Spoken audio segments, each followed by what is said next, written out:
Ini ujian. Maka diajarkan zikir oleh Allah untuk mengentaskan keluh kesahnya. Setelah keluh kesah hilang, maka semua kenikmatan didatangkan kepadanya.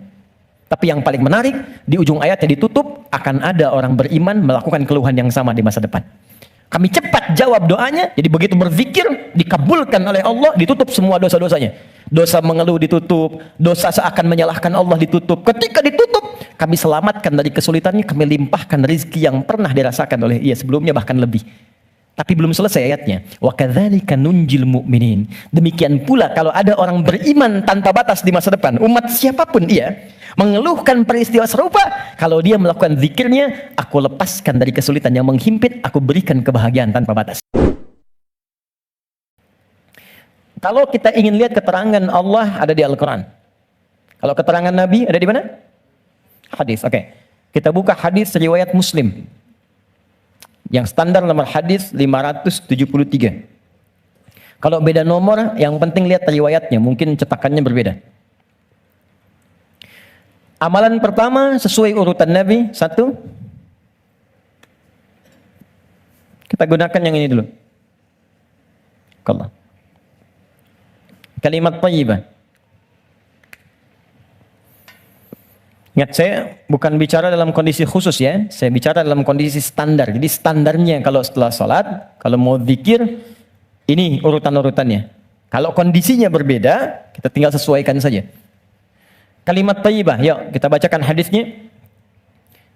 Bima ma'na kana Nabi sallallahu alaihi wasallam, adalah Nabi sallallahu alaihi wasallam jika selesai dalam salatnya, maka beliau membaca astaghfirullah, astaghfirullah, astaghfirullah. Allahumma antas salam wa minkas salam, tabarakta ya dzal jalali wal ikram.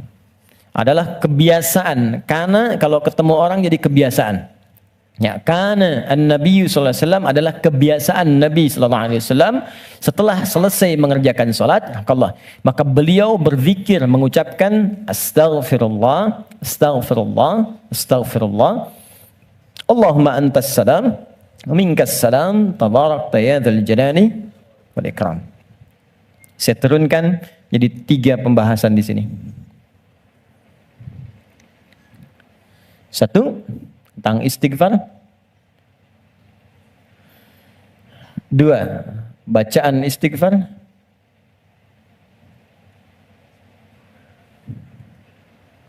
3, cara istighfar. Oke.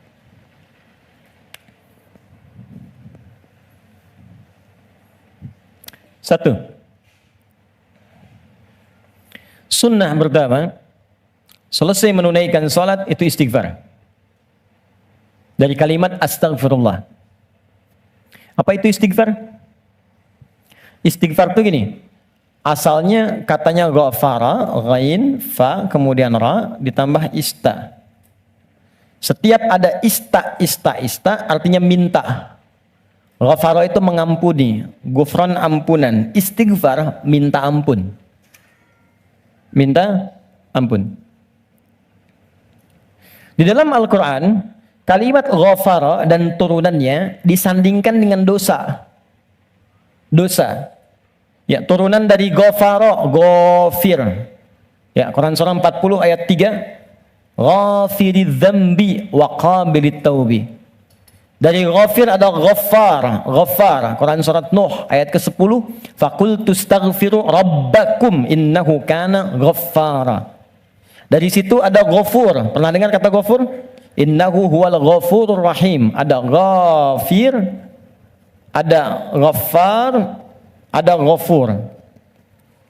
Semuanya menunjuk pada nama Allah yang mengampuni orang berdosa dengan semua tingkatan yang berbeda-beda.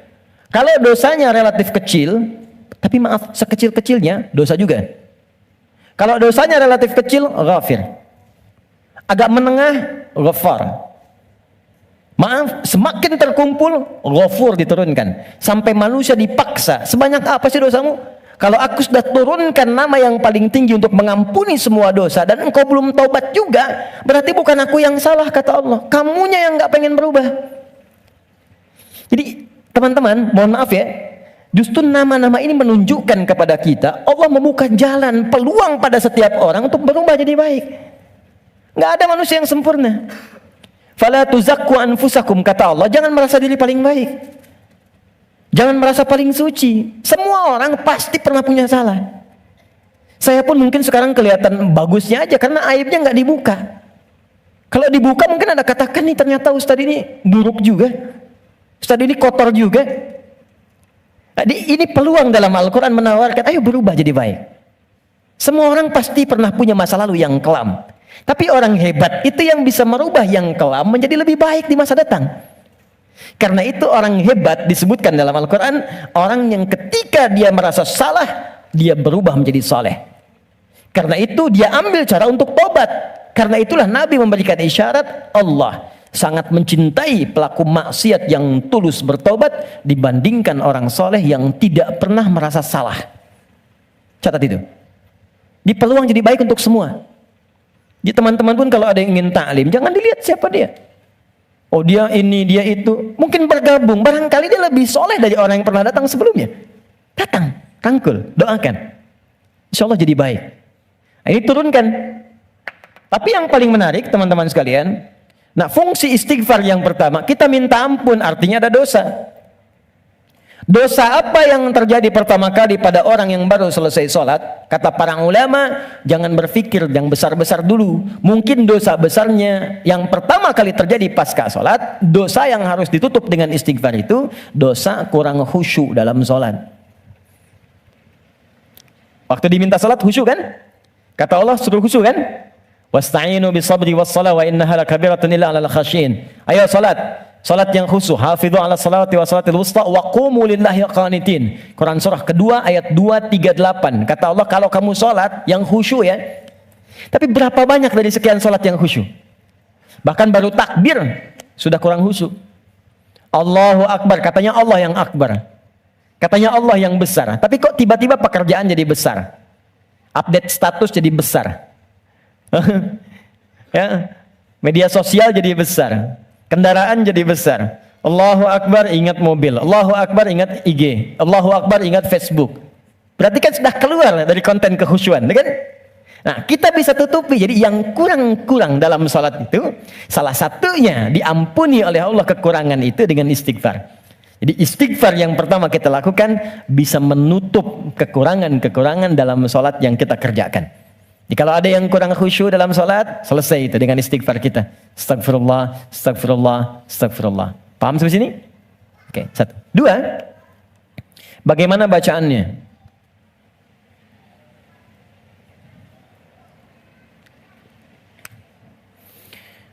Teman-teman sekalian, bacaan istighfar itu bergantung pada kadar dosa dan jenis kesalahan yang kita perbuat. Misal, kalau yang standar tadi, ini kan standar. Ingat cara membaca hadis Nabi itu begini, jangan pakai terjemahan. Lihat dengan ilmunya.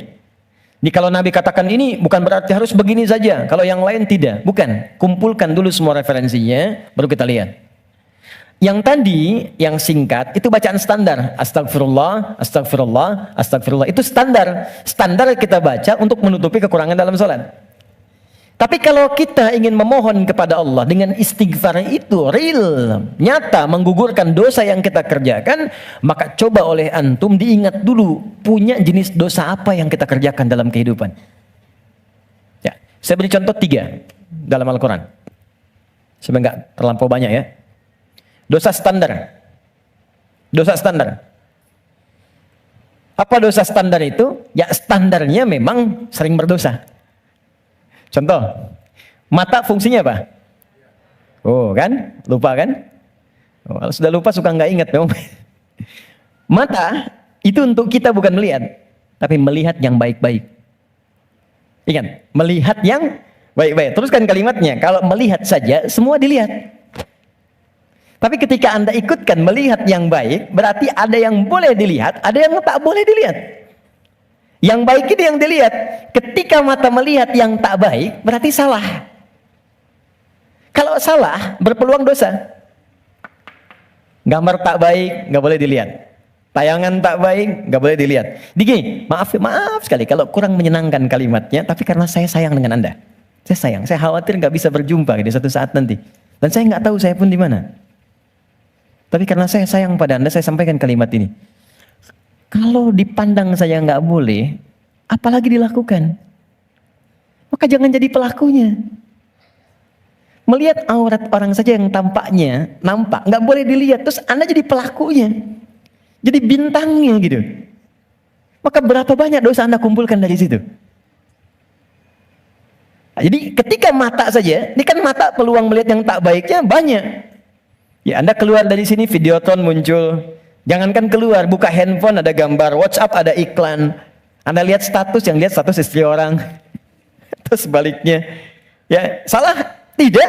Tapi kalau syahwat datang, jadi keliru. Salah bicara. Coba tunjukkan pada saya, sampai jam sekarang saja teman-teman, jam 11 ini, berapa kali mata salah lihat? Telinga salah dengar, pikiran salah menangkap, lisan salah bicara, sampai ujung kaki. Maka untuk menutup itu, ada zikir standar yang kalau dibacakan, kita memohon kepada Allah, lisan yang salah tempat, mata yang salah tempat, telinga yang salah fungsi bisa ditutup oleh Allah dosa-dosanya. Salah menempatkan sesuatu disebut dengan zalim namanya. Zalim itu keliru menempatkan sesuatu bukan pada tempatnya. Gelas untuk minum, gayung untuk mandi. Ada orang mandi pakai gelas, minum pakai gayung. Zalim.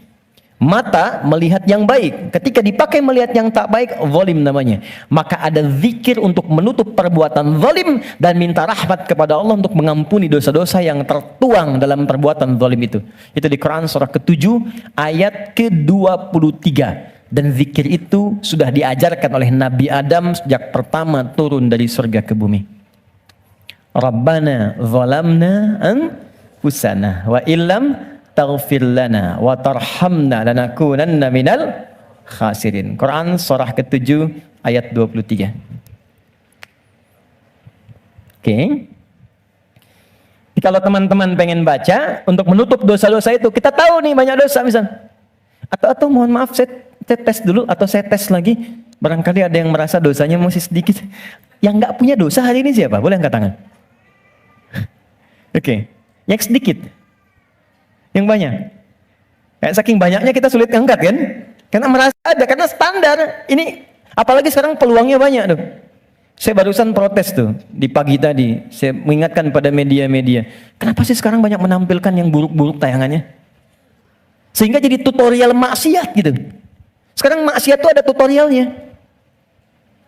Coba, Allahu Akbar, saya di jalan aja mau ke sini, buka berita isinya pembunuhan, perampokan, gini itu. Apa nggak ada yang baik-baik diberitakan? Orang itu kan apa yang diberitakan, pasti itu yang dilihat. Jadi kalau Anda membuat tayangan bagus punya dilihat juga. Jadi kalau bisa bikin yang soleh, kenapa membuat yang salah?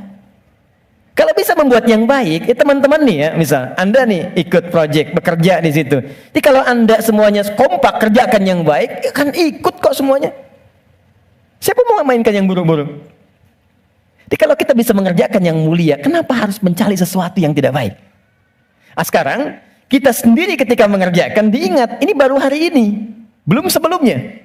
Di begitu kita ingat, kita ingin tutupi, mohon izin, saya mungkin kalimatnya kurang menyenangkan. Setiap kita akan yakin akan meninggal. Pasti akan wafat. Pasti. Teman-teman pernah ingat gak? Kita mengaji dari tahun berapa? Sampai sekarang. Coba hitung satu-satu di antara kita. Apakah ada yang selama kita awal mengaji masih ada orangnya sekarang? Mungkin sebagian sudah gak ada. Mungkin kita salatkan sama-sama bahkan. Atau kalau bukan dia, kerabatnya yang pulang duluan. Kita akan menyusul. Dan kita yakin suatu saat kita akan disolat, kita akan pulang. Nah, sekarang kita yakin kita akan wafat, tapi kita nggak punya bekal untuk pulang. Anda mudik bulan Ramadan aja, ke Idul Fitri, Anda nggak punya bekal, kan nggak berani mudik Anda. Kenapa nggak mudik Pak? Nggak ada bekal. Sekarang kita mau kembali kepada Allah dan Anda merasa, saya merasa, kita merasa kurang bekal. Bagaimana cara kita pulang? Maka yang standar tadi kita perbaiki. Maaf ya, maaf. Kan tidak ada aibnya kita istighfar. Jadi baik itu salahnya apa sih? Mata kan sama-sama melihat juga. Telinga sama dengar juga. Jadi kalau kita bisa mendengar yang baik, kenapa harus mengerjakan yang tidak baik? Maka kita koreksi. Kita bacakan, Rabbana zalamna anfus. Ya Allah, kami selama ini salah. Anfus itu diri. Saya salah menempatkan tubuh saya. Saya mengakui mata saya salah lihat. Saya mengakui telinga saya salah dengar. Sampai ke kaki saya, ya Allah. Saya mengakui itu semua. Wa illam taghfir lana ghafar. Dan saya mohon, ya Allah, kalau kau nggak ampuni dosa aku ini saat ini, wa tarhamna, nggak rahmati aku, nggak sayangi aku dengan ampunanmu, lanakunanna minal khasirin. Aku takut kalau pulang aku rugi. Aku takut kalau wafat sekarang terus aku masih banyak. Itu minta. Ini yang pertama. Maka dari itu, Anda boleh bacakan itu. Kalau standar tadi, astagfirullah, astagfirullah, astagfirullah. Jadi yang dimaksud baca astagfirullah itu yang standar. Untuk menutup yang salat. Jadi kalau Anda sudah bacakan itu astagfirullah, astagfirullah, astagfirullah, kemudian Anda ingin spesifik mengoreksi diri Anda, Rabbana zalamna anfusana wa illam taghfir lana wa tarhamna lanakunanna minal khasirin. Paham? Satu. Dua, saya beri contoh yang lain.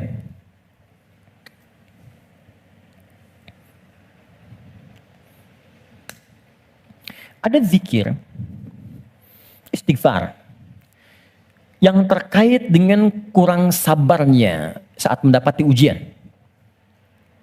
Sampai Anda berkata, ya Allah, kenapa mesti saya? Ya Allah, saya kan pengen hijrah, kenapa banyak masalah? Ya Allah, kenapa pekerjaan saya nggak pernah sukses? Ya Allah, kenapa rumah tangga saya jadi begini? Saya kan pengen berubah. Itu pernah terjadi di masa Nabi Yunus alaihissalam. Nabi Yunus, Dzannun, pernah diuji oleh Allah. Jadi Anda bayangkan, Nabi aja yang jelas surganya itu diuji. Masa kita yang belum jelas surganya nggak pengen ujian? Oke. Jadi teman-teman sekalian, kita kembalikan Quran surah ke-21. Ayat 87 sampai 88. Wa dzannuni idh dhahaba mughadiba wa dhanna an lan naqdira alaihi. Dan aku perkenalkan, kata Allah, aku buka kisah Dzannun, Yunus alaihissalam. Ya, aku tugaskan. Jadi Yunus punya tugas alaihissalam berdinas di bumi sebagai rasul. Tantangannya nggak mudah. Maaf ya, ada yang kemudian mencela, ada yang menghina, ada yang menghujat, sampai naik ke kapal, sampai dilempar ke laut, sampai ditelan ikan paus. Puncaknya, sampai puncaknya. Saya mau tanya pada Anda, kalau ditelan ikan paus, kira-kira pengap atau tidak? Sudah pernah masuk? Gelap ya? Kita bayangkan, gelap, pengap, sulit kan? Tapi, yang ingin saya katakan begini. Nabi Yunus pada saat itu muncul sisi kemanusiaannya.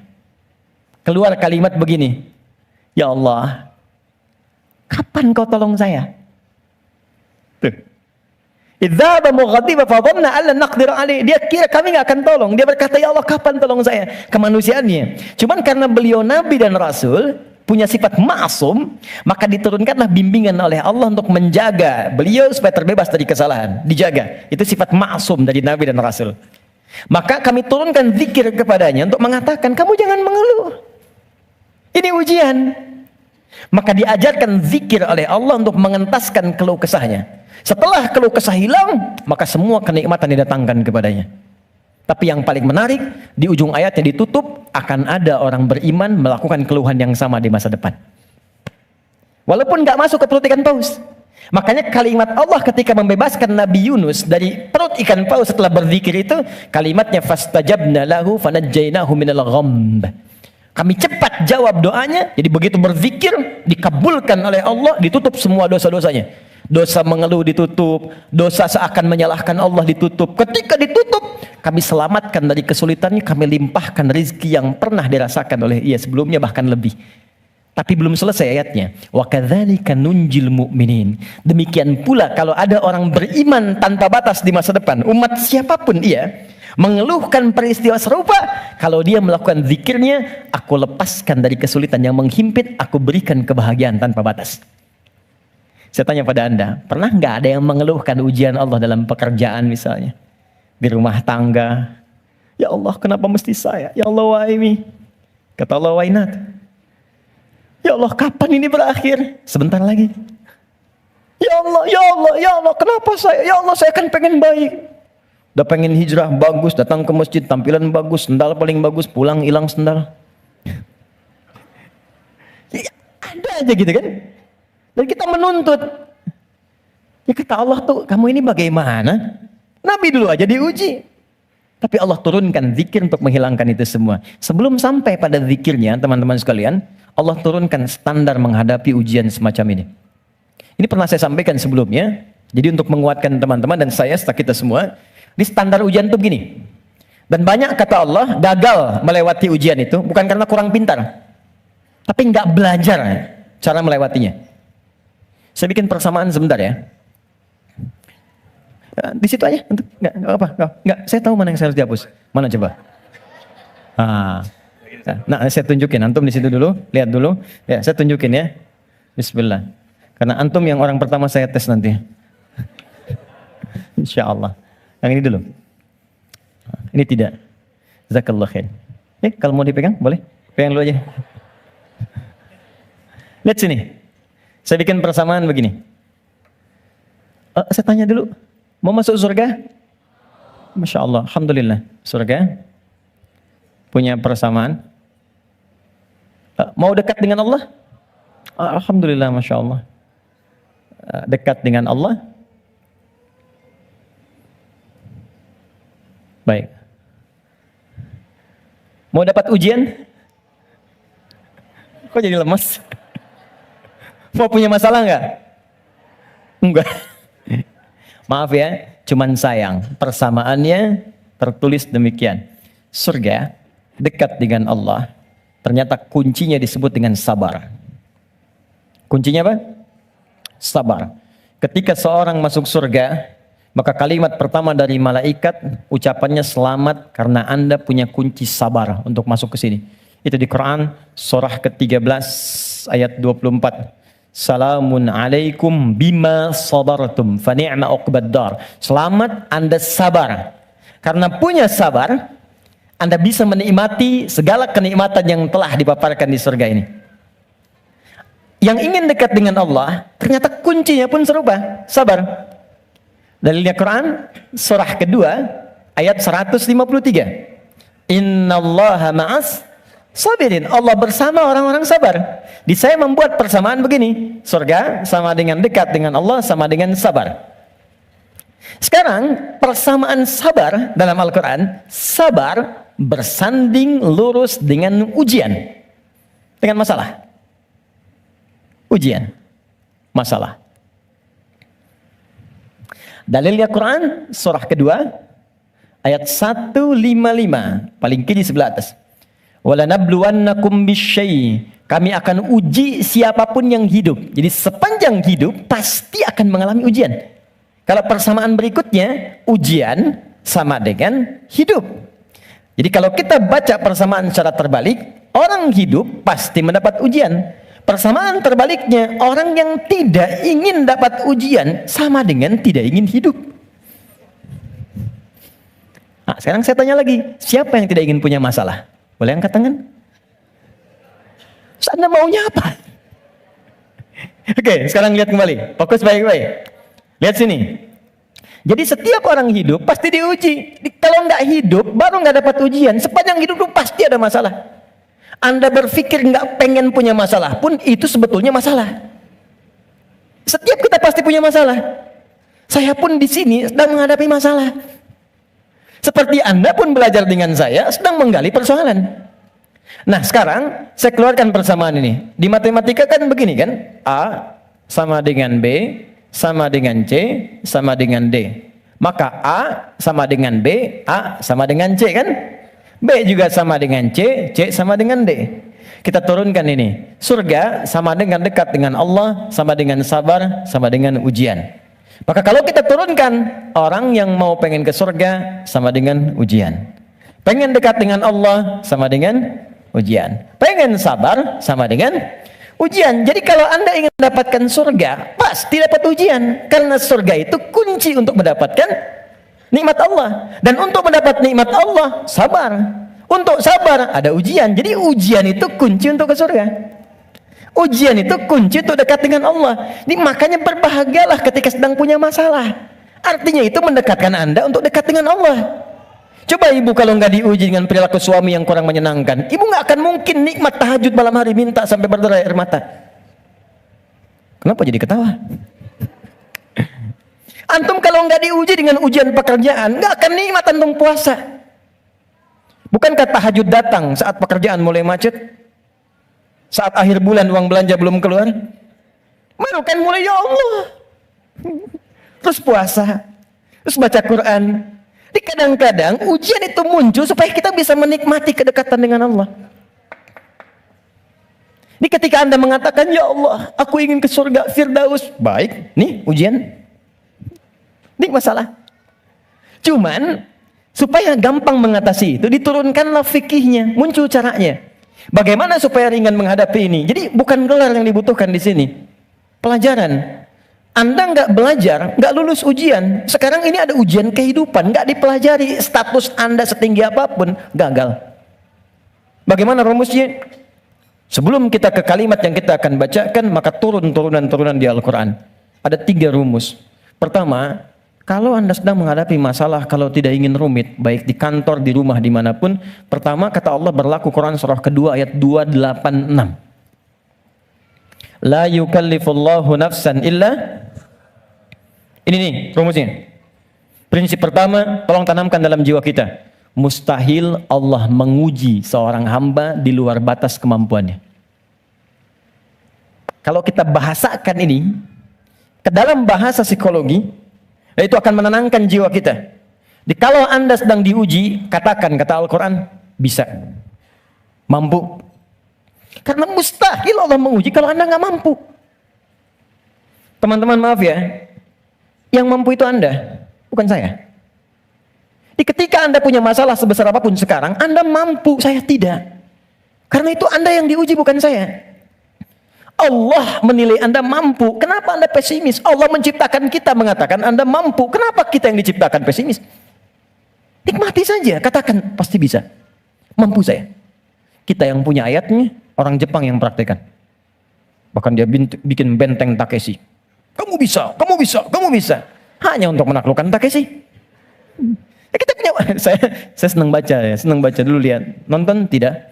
Cuma saya senang lihat baca apa gitu kan. Baca saya tahu. Son Goku, musuhnya Piccolo, penulisnya Suzuki Watanabe, saya tahu itu. Ya. Nah, jadi tapi bacaan saja ya. Liverpool kalah 2-0 sama Chelsea, saya tahu nih. Nah, balik sini. Kembali ke awal tadi. Jadi ya itulah ujian. Kita mampu. Yang kedua, rumus kedua, Quran surah kedua Al-Baqarah di pertengahan ayat. Ya, yuridullahu bikumul yusra wala yuridu bikumul usra. Paling gampang al-insyirah, inna ma'al usri. Itu secara psikologis itu akan menguatkan kita. Dikata Allah, kalau engkau sedang punya masalah, katakan pada dirimu, pasti mudah. Pasti ada solusinya. Jadi kalau diri kita begitu, itu akan ringan menghadapinya. Maaf ya, dibandingkan Anda menulis status, nggak akan selesai. Ternyata kamu tidak seperti yang aku kira. Capek.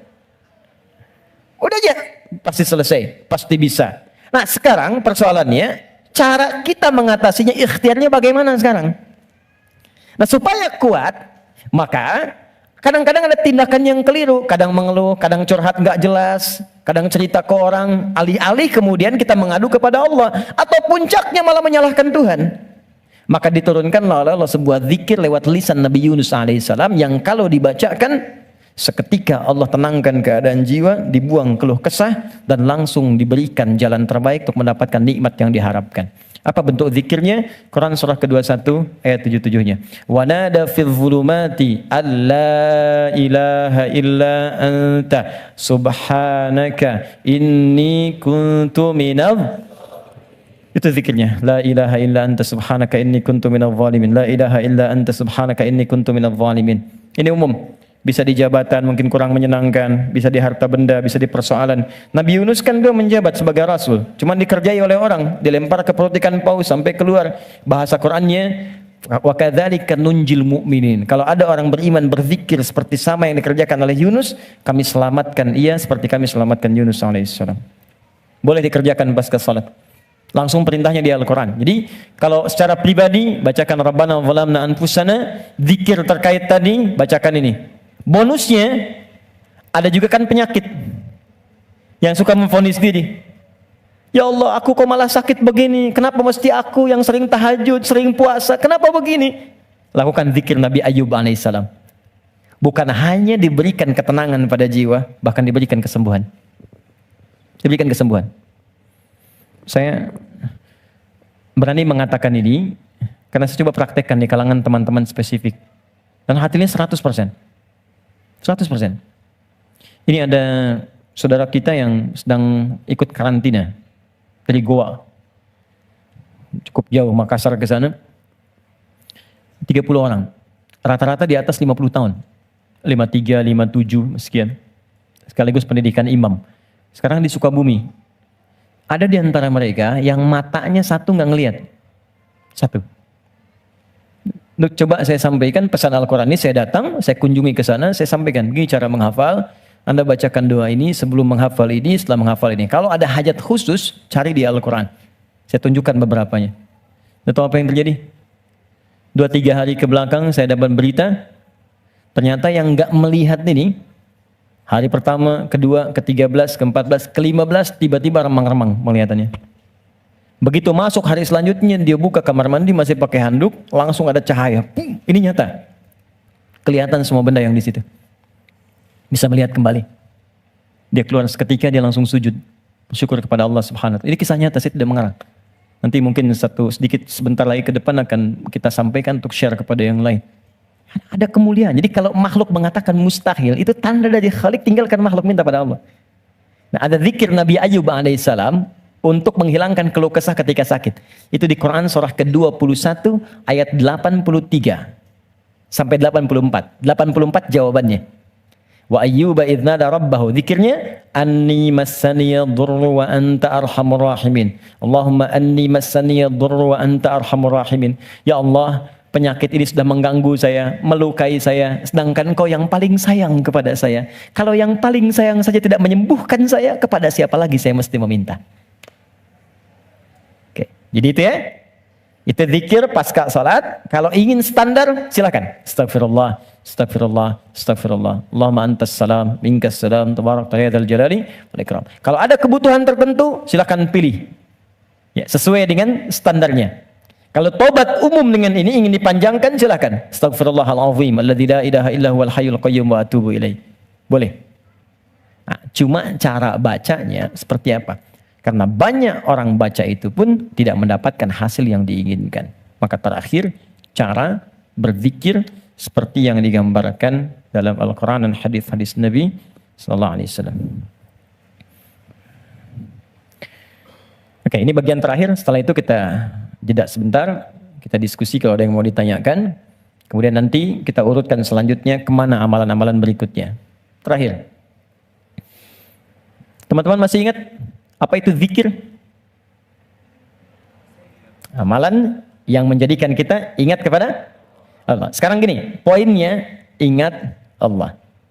Nah, jadi istighfar bagian dari zikir. Jadi saat istighfar pun fungsi zikirnya pakai. Istighfar dengan ingat Allah. Ini bukan cuma diucapkan di lisan. Astagfirullah, astagfirullah. Jangankan antum, beo pun bisa. Ajarin beo antum di rumah. Astagfirullah, astagfirullah, astagfirullah, astagfirullah, astagfirullah, astagfirullah. Bisa. Anak antum ajarin. Astagfirullah, astagfirullah, astagfirullah. Jangankan habis sholat, ada anak mau disuntik istighfar. Astagfirullahaladzim ya Allah, astagfirullahaladzim ya Allah. Ampuni aku ya Allah. Buka YouTube, ada. Ya. Jadi anak-anak tuh unik pokoknya. Apa yang diajarin, itu yang dia tangkap. Diajarin tayo, dia sebut tayo. Oh tayo, oh tayo. Nih. Rambo, Karpoli, Embers, macam-macam. Ya. Jadi luar biasa. Kembali ke sini. Nah, jadi kalau kita ingin bacakan ini, maka fungsi zikirnya pakai ingat Allah. Nah, kalau kita ingin gunakan istighfar dengan mengingat Allah, bagaimana cara Allah meminta kita membaca istighfar itu? Itu yang kita keluarkan. Di Quran surah keempat An-Nisa ayat 17 sampai 18. Quran surah 4 ayat 17 sampai 18. Ini caranya. Kalau ini nggak dipakai, jangan harap mendapatkan apa yang tadi diinginkan. Innamat taubatu 'ala Allahi lilladzina ya'maluna su'an bijahanatin thumma yatubuna min qarib. Sungguh taubat yang hanya diterima oleh Allah itu. Jadi di sini ternyata berzikir dengan istighfar disandingkan dengan kalimat taubat. Tadi masih ingat nggak? Istighfar itu kan meminta apa? Ampunan. Kalau minta ampun lawannya berarti punya apa? Salah, punya dosa kan? Baik. Dosa itu perbuatan baik atau buruk? Buruk. Buruk itu bahasa Arabnya su. Su itu buruk. Ya. Innamat taubatu 'ala Allah lilladzina ya'maluna su'an. Sungguh ada orang pernah berbuat dosa, su, perbuatan buruk. Kita ingin itu dihilangkan. Maka cara menghilangkan perbuatan dosa, su tadi, dengan berzikir. Ternyata zikirnya oleh Al-Quran disebut taubat namanya. Ini. Istighfar itu taubat. Dosa, perbuatan salah. Kalau ingin digugurkan, minta ampun. Minta ampun bahasa Arabnya istighfar. Ketika akan minta ampun bahasa Qurannya disebut taubat. Apa itu taubat? Kembali kepada jalan yang benar. Bagaimana caranya? 3. 1. Mengakui kesalahan yang dilakukan dalam bertobat itu. Jadi kalau sedang istighfar, sambil diingat dosanya apa. Jadi bukan cuma disebutkan di lisan, astagfirullah, tapi dosanya nggak kebayang. Catat dulu, inventarisir dulu. Misal, Anda ingin istighfarnya dosa mata, ingat apa yang salah dengan mata. Pernah menatap tajam pada pasangan Anda? Pernah menatap tajam pada anak-anak Anda walaupun mereka tanpa salah? Kalau ada anak di bawah balik berbuat salah, jangan langsung dimarahi. Mungkin perilaku bapak ibunya yang salah. Kalau anak Anda sulit ke masjid, jangan dibentak. Mungkin dia melihat bapaknya yang dulu nggak pernah ke masjid. Anak itu cuma mengoleksi apa yang dia lihat, apa yang dia dengar. Jadi kalau dia berbuat keliru, jangan disalahkan dulu. Istighfar dulu. Saya salah ya Allah. Catat dulu. Jadi ketika Anda ingin Rabbana zalamna anfusana, anfus diri kita, anfus. Dari ujung kepala sampai ujung kaki. Apa yang salah di mata? Apa yang salah di lisan? Ingat ibu Anda, ayah Anda. Mungkin pekerjaan yang sulit itu bukan karena Anda kurang hebat, belum selesai dengan orang tua. Ada yang salah. Anda kebayang nggak? Anak muslim, ibu belum muslim, bapak masih non muslim, masih diminta oleh Quran berbuat baik pada orang tuanya. Jadi kalaupun ada anak masuk Islam, bapak ibunya belum, itu masih diminta oleh Allah dalam urusan dunia, sayangi mereka. Dapat pekerjaan, dapat gaji, bagi mereka. Kirim makanan, kirim hadiah, sakit, beri, carikan rumah sakit terbaik. Berikan pelayanan yang paling bagus, even mereka non muslim. Dan minta dalam keheningan malam supaya diberi hidayah. Minta. Sekarang yang non muslim saja diminta kita berbuat baik, apalagi yang muslim. Sana berkata, mama sih, bapak.